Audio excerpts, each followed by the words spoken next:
আসসালামু আলাইকুম। আজকে আমি তৈরি করব বট ভুনা। তো তার জন্য একটা হাঁড়িতে পানি নিয়ে নিয়েছি। পানির ভেতরে দিয়ে দিব বটগুলো, এরপর দিয়ে দিব হলুদ গুঁড়ো, দিয়ে দিব তেজপাতা। এরপর বটটাকে ভালো করে সিদ্ধ করে নিব।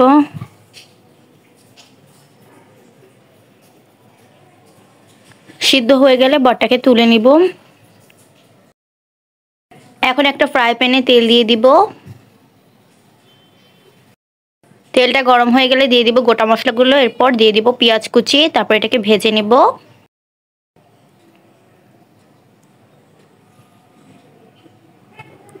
ভাজা হয়ে গেলে দিয়ে দিব আদা বাটা, রসুন বাটা, এরপর এটাকে মিশিয়ে নিব। দিয়ে দিব হলুদ গুঁড়ো, মরিচ গুঁড়ো, পরিমাণ মতো লবণ, জিরা গুঁড়ো, ধনিয়া গুঁড়ো, গরম মশলা। এরপর এটাকে ভালো করে মিশিয়ে নিয়ে দিব সামান্য পরিমাণের পানি।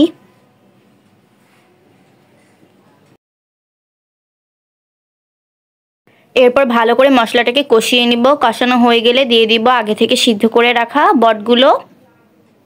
এরপর ভালো করে মিশিয়ে নিব। মিশানো হয়ে গেলে একটা ঢাকনা দিয়ে ঢেকে দিব।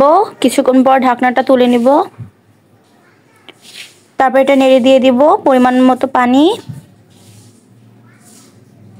পানি দিয়ে একটা ঢাকনা দিয়ে আবারও কিছুক্ষণের জন্য ঢেকে দিব। কিছুক্ষণ পর ঢাকনাটা তুলে নিব। এরপর এটাকে একটু নেড়ে নেব। দিয়ে দিব পরিমাণ মতো আবারও পানি। তারপর এটাকে মিশিয়ে নিব। এরপর আবারও একটা ঢাকনা দিয়ে কিছুক্ষণের জন্য ঢেকে দিব। কিছুক্ষণ পর ঢাকনাটা তুলে নিব। এরপর এটাকে নেড়ে নিব। আবারও এটা কিছুক্ষণের জন্য ঢেকে দিব। কিছুক্ষণ পর ঢাকনাটা তুলে নিব। এরপর এটাকে মিশিয়ে নেব।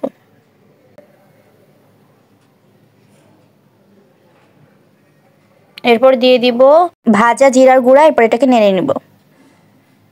এই তো তৈরি হয়ে গেল আমার ভুড়ি ভুনা। তো ভিডিওটা কেমন লাগলো অবশ্যই কমেন্টে জানাবেন। আল্লাহ হাফিজ।